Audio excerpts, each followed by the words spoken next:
Yes, indeedy, folks. It's the Beer Drinker's Guide to the Great Wahoo.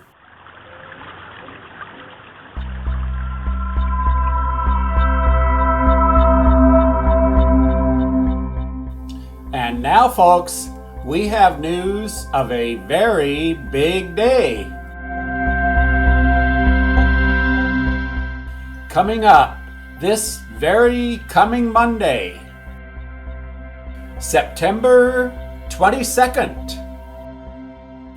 at exactly 9:42 in the morning Mountain Daylight Time, which is pretty darned handy since we happen to be in Mountain Daylight Time.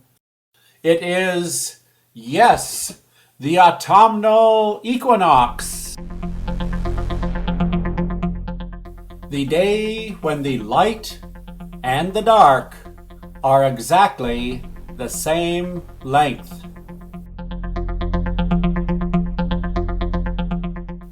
Everywhere in the world, whether at the equator or at the South and North Pole, the day is 12 hours long and the night is 12 hours long.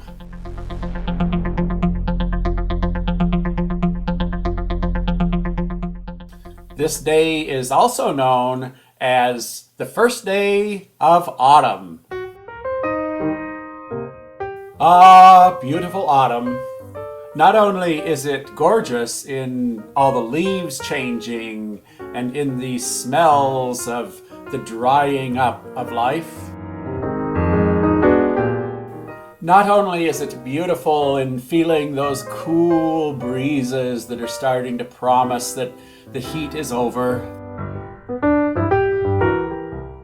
not only is it beautiful in the time of the harvest and the time of gathering in all of the growth and all of the sugars that we have been supplying ourselves with and that the beautiful chlorophyll has been providing us with all summer. It is all those things, but ever since the beginning of mankind, we have understood that this is the time of the year to relax and celebrate life in all of its comfortable glory. The ancients, of course, had a goddess for this time of year. One of the most ancient relics that we have to show an organized worshiping of a deity comes from worshiping this goddess of the autumn of the year.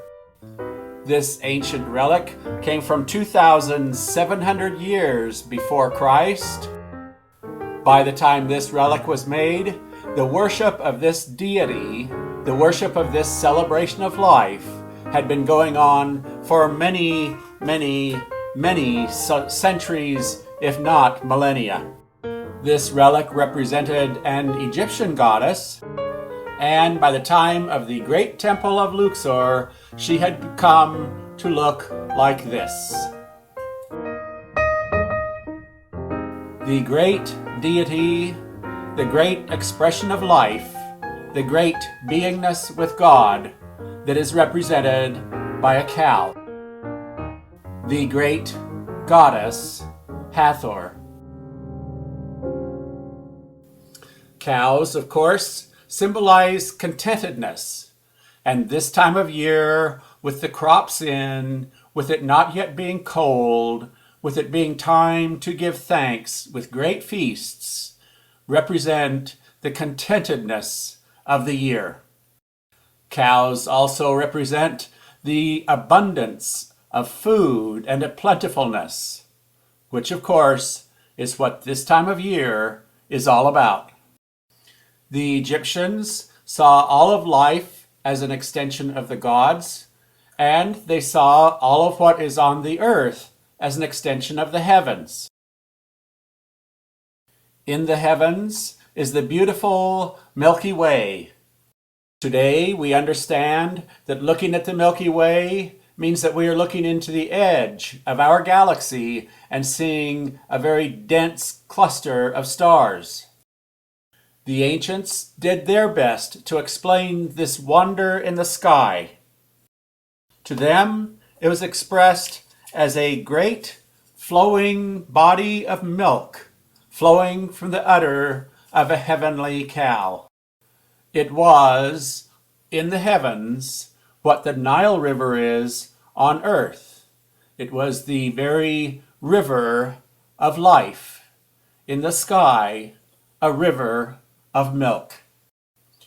Goddess Hathor was the source of this great river. Goddess Hathor was expressed in many human forms, and she was identified from other human deities by the crown of the horns of the cow and the sun disk. Two other symbols that meant Goddess Hathor were the cobra and a sacred necklace. In this representation of the goddess as a cow, we see all four of her sacred symbols: the sun disk, the cobra, the necklace, and the crown of Egypt. Today we spell the name or the word for this necklace M-E-N-A-T. The dictionary says that it is pronounced M-N-J period T, and just exactly how you pronounce those names without vowels is beyond me. So I will leave an attempt at pronunciation to those more knowledgeable than I.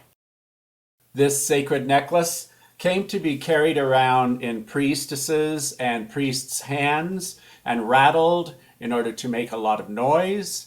It was a symbol of the cow, just I suppose as beads are a symbol of the sacred rosary.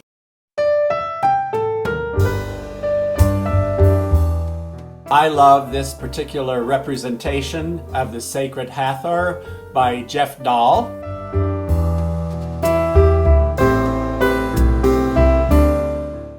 And I found it particularly interesting how he had represented the necklace.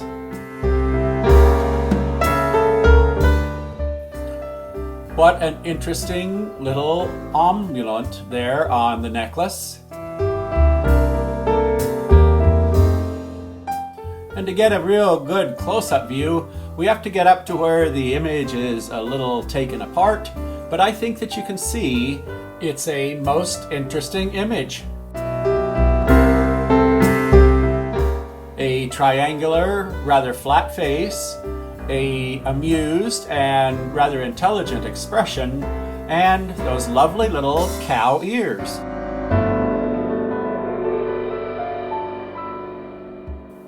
Apparently, Jeff has done his homework. Time and time again, on temples throughout Egypt, we find the great sacred Hathor expressed with exactly this face.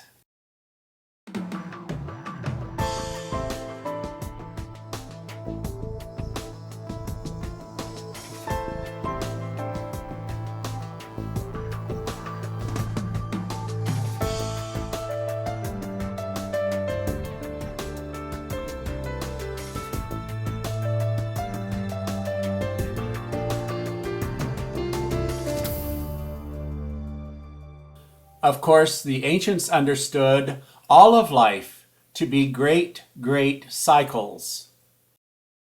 They understood that the year was Earth's relationship to the sun. When Julius Caesar was in Egypt having a child by Cleopatra, one of the things that he learned in his conversations around town was to base your year on the sun and not on the moon.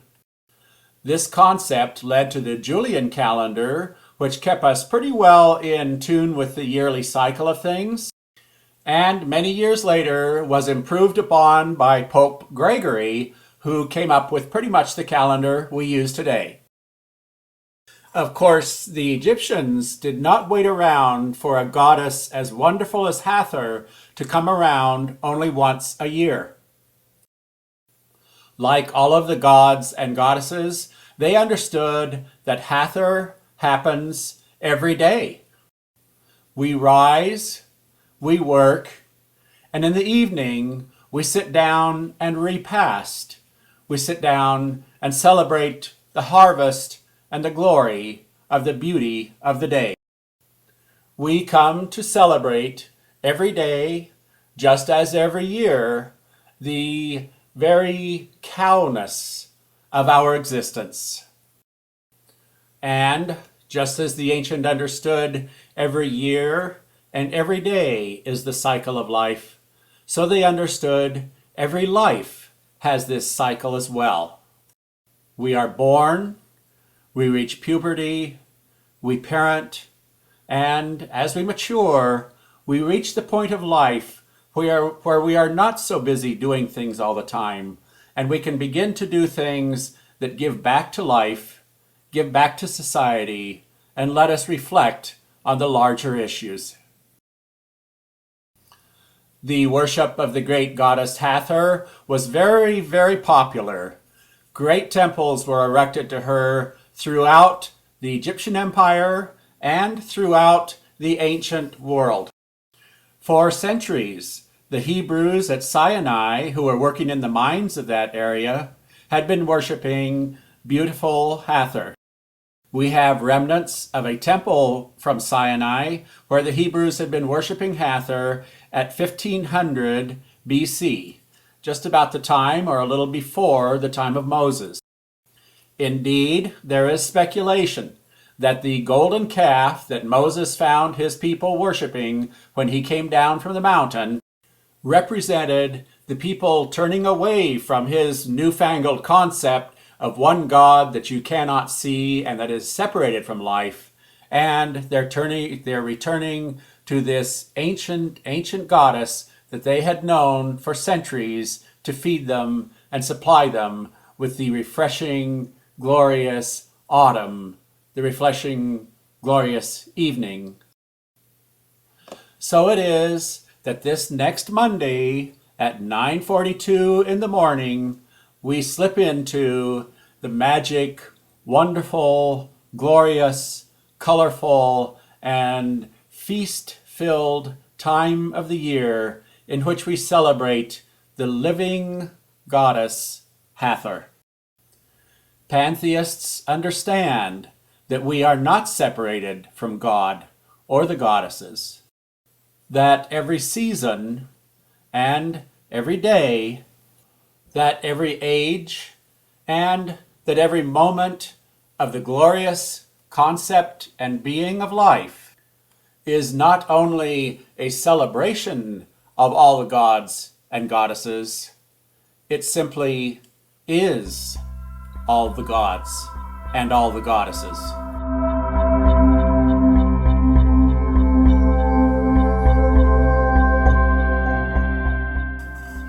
Beautiful, beautiful Hathor, celebrated in the autumn, which we are soon to slip into.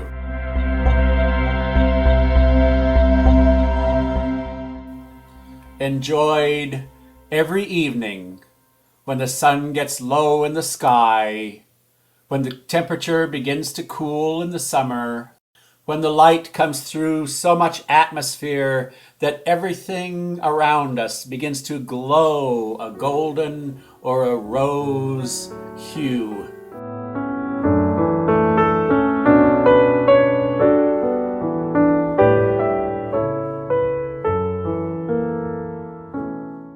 When our day's work is done and it is time to relax, time to feast, it is time to drink in how glorious our existence is.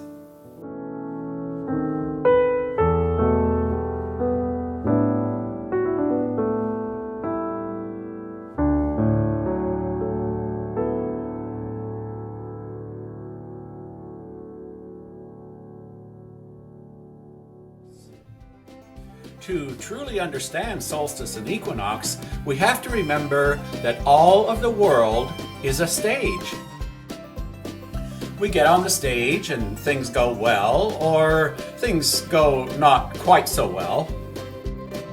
But whether they're going well or not, we can depend on one thing, and that is the great lighting designer in the sky. Yes, folks, the sun is a spotlight. The sun is the spotlight of the stage called Earth. Daytime, of course, is when the curtains are open and the beautiful spotlight is shining on us while we do our part. And nighttime, of course, is when the curtains are closed. Now, we all understand that actors and actresses can be a little egocentric, and a lot of times they want more light on themselves. When this happens, the great stagehand in the sky decides that it's time to go up and find the rheostat on the sun, which is no small thing to do. It's a long, long ladder, and by the time you get there, it would be so hot you'd just burn up. Well, folks, that's why the stagehand always does this at night. So, in the summertime is when the rheostat has been turned up. And winter is when the actors and actresses have agreed that, well, really it is getting a little too warm on the stage. I will go with a little less light so that I can be cooled off. I guess you'll have to excuse me. I'll take this call. Hello? Oh, well, hi. Yeah, it's good to hear from you too. Well, yeah, I am right in the middle of a show here. Well, I thought that this would be more interesting. Don't you think it's more no? Well, you're right. The way it is pretty darn interesting. Well, okay, thanks. You bet. Ta. Yeah, always good to hear from you too. Bye-bye. Well, folks, that was the Great Wahoo. And the Great Wahoo told me that despite my best efforts, it might be more interesting if I told you the way solstice and equinox actually happen. So, as much as I hate to get all scientific and everything, let's look at the stage the way it actually looks in space. Well, okay, this isn't the way it actually looks, but it's a representation. Now, we all know about the equator, halfway between the North and South poles. And we also know probably about the 45th parallel, which is halfway between the pole and the equator. In my demonstration, it's only here in the northern hemisphere, but of course there's a 45th parallel in the southern hemisphere as well. It amuses me that Boise sits so close to the 45th parallel. Boise is at the 44th parallel. It's just smack dab halfway between the equator and the North Pole. What an amazing place to live on Earth. This Treasure Valley is, well, like all of Earth and all of life, is a very unique situation. When thinking about solstice and equinox, we have to remember that what we're thinking about is the Earth's relationship to the sun. For the sake of my illustrations, let's imagine that we're at about where Mars is, except that unlike Mars, we were standing still, and we were looking at the Earth going around the sun. When the Earth was on one side of the sun, it would look like this. When the Earth was between ourselves and the sun, it would look like this. As the Earth swung around the other side of the sun, it would look like this.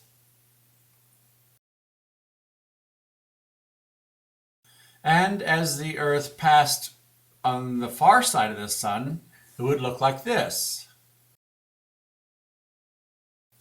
Now, in all these illustrations, you'll notice that the sun has always stayed right above the equator, which would mean that we always had 12 hours of daylight and 12 hours of night everywhere in the Earth. Of course, it would be hotter at the equator than at the poles, but throughout the year, the seasons would not change. It would always be pretty much like it is on equinox days. But of course, we know that that is not the case. During the summer, the sun stays around a lot longer, and in the winter, it doesn't stay around nearly as much.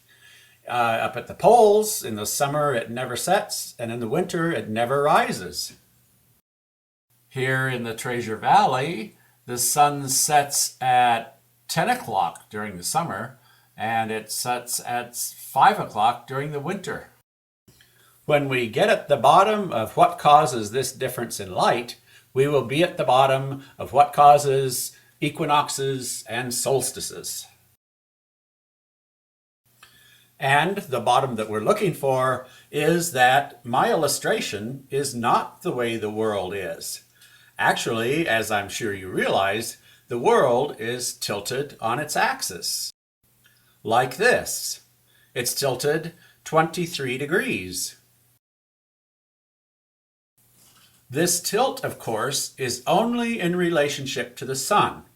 In space, there are no ups or downs. There are no tilts or not tilts. Things only happen when you're measuring them in relationship to other celestial bodies.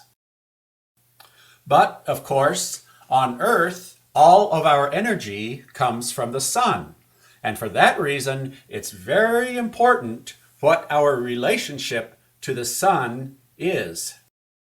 So, as the Earth goes flinging itself around the sun, there is a difference between the summer and the winter and the middle of the year. This would be summer here in the northern hemisphere. Of course, it's winter in the southern hemisphere. The southern hemisphere being that which is below the equator, the northern hemisphere being what we call above the equator.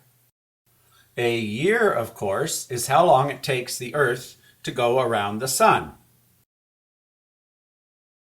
So, after a quarter of a year, the Earth would be in this relationship where the sun is directly over the equator, what we call the equinox. A quarter of the year after that, the Earth would be in this position in relationship to the sun. This would be in January. We would be in the middle of winter, and of course they're having warm weather down in the southern hemisphere. That is why in Australia and New Zealand they celebrate Christmas with shorts on. Another quarter of the year, what we call spring, and the sun is back over the equinox as the Earth swings around the far side of where it was in the fall. And then we get back to summer solstice, the time when the Earth is swinging by the sun to where its northern pole is pointed the most directly toward the sun that it ever gets pointed. Just by way of making things more clear, we want to remember that my illustration is not a direct illustration of the action here. You do not need to run to the Arctic or the Antarctic in order to find barber poles. And my illustration is also inaccurate in that it makes it look like the sun gets up over the 45th parallel. This is not true. Remember, we talked about the Earth being tilted 23 degrees on its axis? That means that the very highest point on Earth that the sun reaches where it is directly overhead is 23 degrees north or 23 degrees south. And just to keep things clear, let's point out we are not talking about 23 degrees north or south as we measure the globe. Rather, we are talking about 23 degrees north or south of the equator.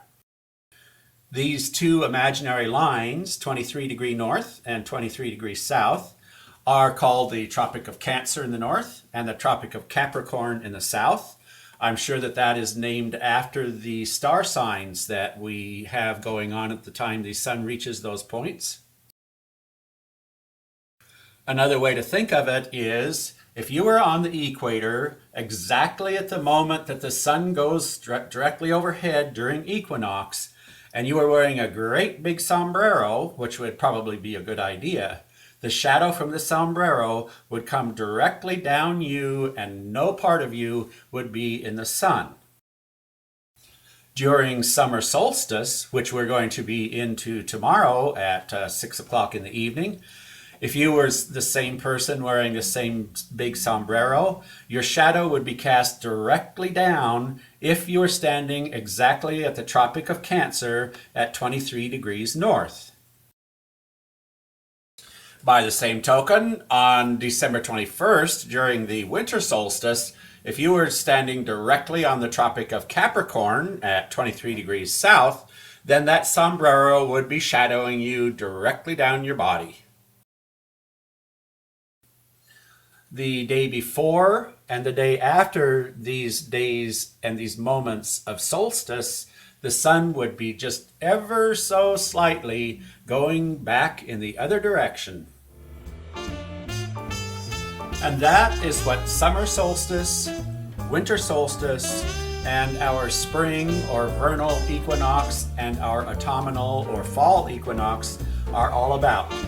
They are measurements of our relationship with our good buddy, the sun. A man whose operation was scheduled to begin immediately was seen fleeing down the halls of the hospital. His wife stopped him and said, "Honey, what's wrong?" He said, "Well, I heard the nurse saying it's a very simple operation. Don't worry, I'm sure it will be all right." His wife was surprised at his behavior, and she said, "Well, honey, I'm sure she was just trying to comfort you." He replied, "But she wasn't talking to me, she was talking to the doctor."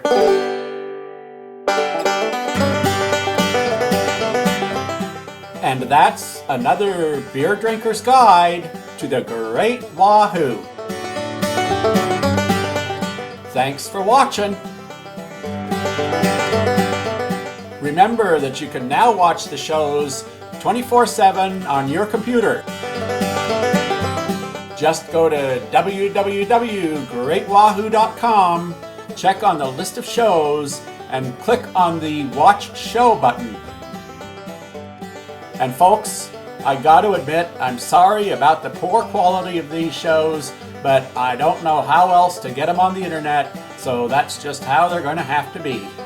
What do you want for free anyway?